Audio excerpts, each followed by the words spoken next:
E aí, pessoal, tudo bem?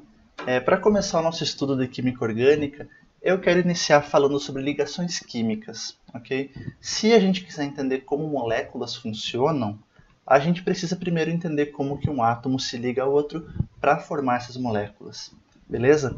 Então vamos começar aqui com um exemplo bem simples.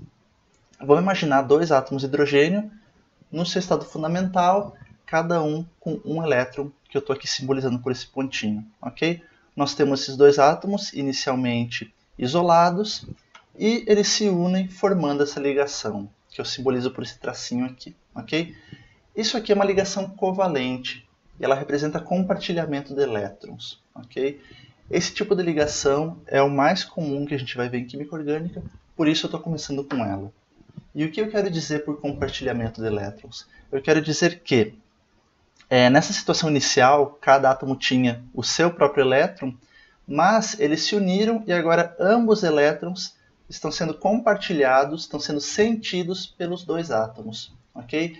E são essas interações que vão manter esses dois átomos unidos, são essas interações que caracterizam a nossa ligação, ok? Bom, se a gente quiser saber em mais detalhes como esse processo ocorre, a gente precisa pensar nessas interações todas que estão acontecendo entre esses dois átomos, né? E para isso a gente precisa lembrar de como que é um átomo, né? Então aqui eu trago para vocês um modelo de um átomo. Vocês devem lembrar lá da química geral, que um átomo consiste de um núcleo, no qual a gente encontra os nêutrons e os prótons. Os nêutrons eles não têm carga elétrica, porém os prótons têm uma carga positiva. E nós temos aqui ao redor do núcleo, nessa região, a eletrosfera, que é onde a gente encontra os elétrons, que são carregados negativamente. Beleza? Então o nosso átomo ele consiste de um núcleo carregado positivamente e uma eletrosfera carregada negativamente. Beleza? Então conforme a gente tem aqueles nossos dois átomos de hidrogênio, do nosso exemplo, se aproximando, a gente tem várias forças, várias interações acontecendo aqui, ok?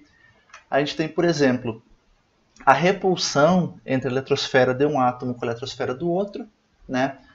Obviamente, ambas as eletrosferas são negativas e cargas iguais se repelem, então é uma repulsão. De maneira similar, nós temos uma repulsão núcleo-núcleo, porque o núcleo de um átomo vai repelir o outro, já que ambos são carregados positivamente. E por fim, nós temos uma força atrativa entre a eletrosfera de um átomo e o núcleo do outro e vice-versa, ok?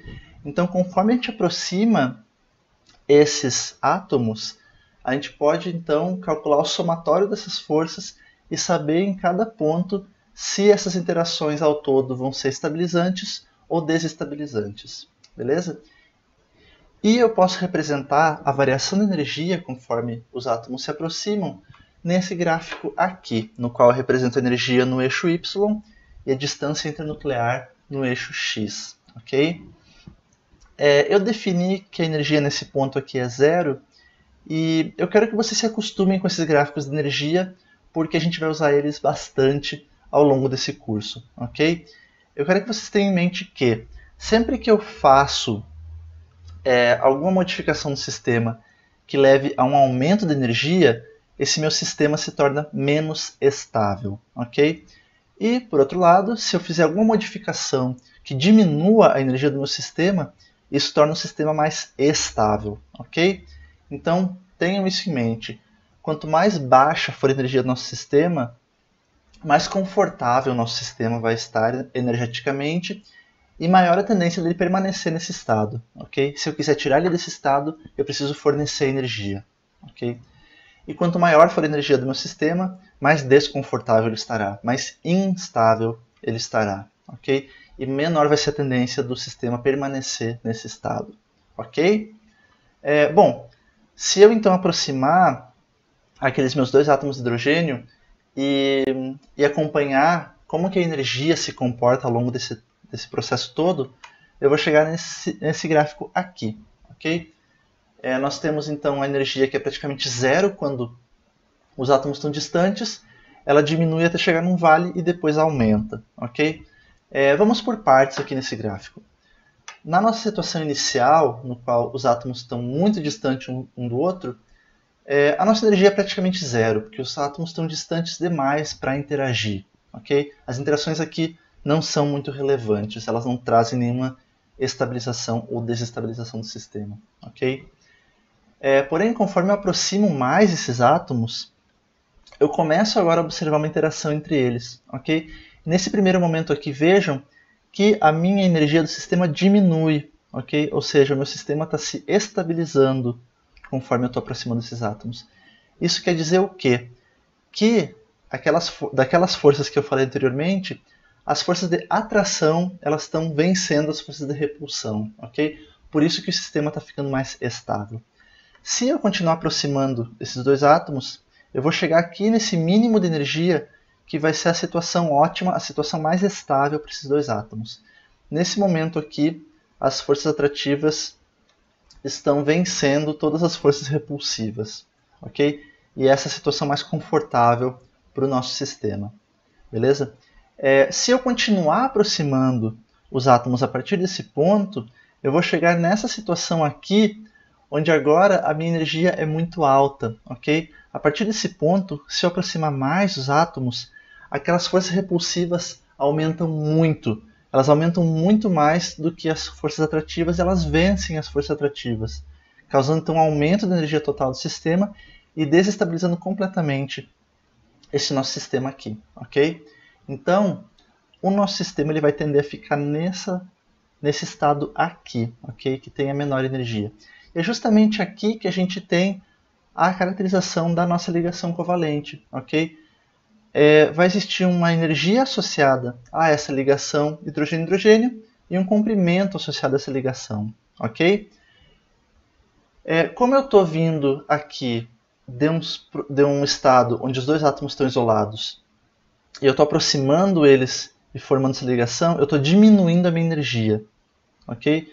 Portanto, a minha variação de energia aqui é negativa, ok? Então, minha variação de entalpia, meu ΔH desse processo, é igual a menos 436 kJ por mol. Okay? Para cada mol de ligações hidrogênio-hidrogênio que eu formar, eu vou liberar 436 kJ de energia. Okay? Conforme esse meu sistema diminui sua energia interna, ele libera essa energia para o meio. Beleza? E essa ligação também vai ser caracterizada por um comprimento, que no caso da ligação hidrogênio-hidrogênio é 0,74 angstroms. Beleza? Se vocês não lembram, o angstrom é uma medida de comprimento. Né? Um angstrom equivale a 1 vezes 10 na menos 10 metros, ou se vocês quiserem usar o fator de conversão aqui, um angstrom equivale a 0,1 nanômetros. É uma distância extremamente pequena, mas é porque átomos são extremamente pequenos. Né? E vejam, isso tudo aqui vale para a ligação hidrogênio-hidrogênio. Cada ligação vai ter uma energia associada e um comprimento associado, ok? Bom, e se eu quiser voltar agora para essa representação aqui, eu posso falar então que eu tenho meus dois átomos, inicialmente no estado fundamental e separados, formando essa minha ligação. A variação de entalpia desse processo é menos 436 kJ por mol, ou seja, meu sistema está se estabilizando e ele está liberando essa energia para o meio. Okay? E eu posso imaginar também a reação oposta. Se eu tiver aqui uma ligação covalente hidrogênio-hidrogênio, eu estou quebrando ela agora. Nesse caso, a variação de entalpia do processo vai ser numericamente igual, porém agora ela vai ser mais 436 kJ por mol. Por quê? Porque eu preciso fornecer energia para quebrar essa ligação. Esse sistema estava numa situação estável aqui e eu preciso fornecer energia para ele para quebrar essa ligação. Beleza? Tenham isso em mente também, porque isso é um conceito que vai nos acompanhar ao longo desse curso todo. Okay? Quando eu tenho formação de ligações, eu tenho liberação de energia. Okay? Meu sistema está se estabilizando e toda essa energia que eu estou estabilizando no sistema é liberada para o meio. E por outro lado, se eu quebro ligações, essa quebra está associada com a absorção de energia. Okay? Eu preciso fornecer energia para o sistema para ele quebrar essas ligações.